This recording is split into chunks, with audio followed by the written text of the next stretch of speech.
La première partie qu'on va voir ici dans la leçon, c'est d'abord dans Publisher, comment on fait pour pouvoir créer un nouveau document. Alors, comment créer un nouveau document? Quand vous ouvrez Publisher, ça affiche ceci. Et dans ceci, vous avez à gauche une colonne toute verte qui dit récent. C'est-à-dire, si jamais il y avait des fichiers récents, on peut les ouvrir à partir de là. Tous les fichiers récents. Ça, c'est la colonne de gauche.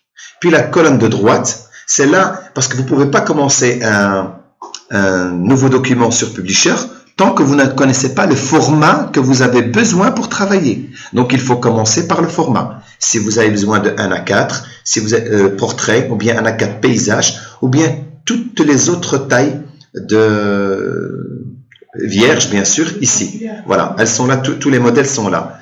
Et après, en dessous, vous avez plusieurs modèles qui sont déjà proposés pour vous faciliter la vie. Si vous voulez faire un calendrier, vous avez déjà un modèle calendrier. Vous avez comme une lettre, etc. Quand vous ouvrez ceci, eh bien, vous pouvez aller modifier et le personnaliser. Ça, ce sont ce qui vous propose dès que vous ouvrez le fichier. À côté de ça, vous avez encore la possibilité. Donc ça, c'est les proposés, ce qui a été proposé. À côté, vous avez les prédéfinis. Si vous cliquez dans la partie prédéfinie, vous allez avoir, donc, s'il veut bien, voilà, il faut le temps.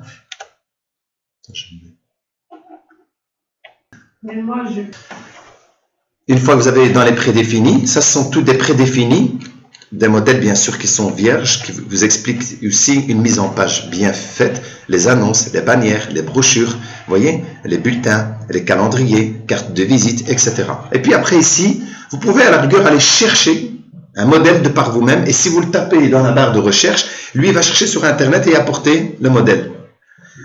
Et ça ressemble à ce qui est ici devant. Vous voyez, les recherches suggérées. Si je veux cliquer par exemple dans les événements, je clique dans événements, ça équivaut comme si j'avais fait une recherche, parce qu'il m'a fait une recherche de événements sur Internet. Et le fait d'avoir fait une recherche sur événements sur Internet, il me donne des modèles. Et des fois, rien qu'avec ça, vous n'avez pas une idée de comment faire votre mise en page, vous avez déjà un modèle prédéfini, mais vous avez encore une colonne ici qui vous permet d'aller choisir encore par rapport à la nature, par rapport félicitations, mariage, etc. sur le côté. Donc, si je clique par exemple sur celle-ci, elle me demande, ben voilà, est-ce que je veux utiliser celle-là? Je dis oui. Si je clique sur créer, en fait, il va générer le document et moi, je n'ai plus qu'à aller le modifier. Voilà, vous avez vu, il a fait paysage, etc. Et à ce moment-là, j'ai toutes des zones sur lesquelles je pourrais cliquer et modifier. Même le texte, je peux le personnaliser, etc. Donc là, c'est un document prédéfini.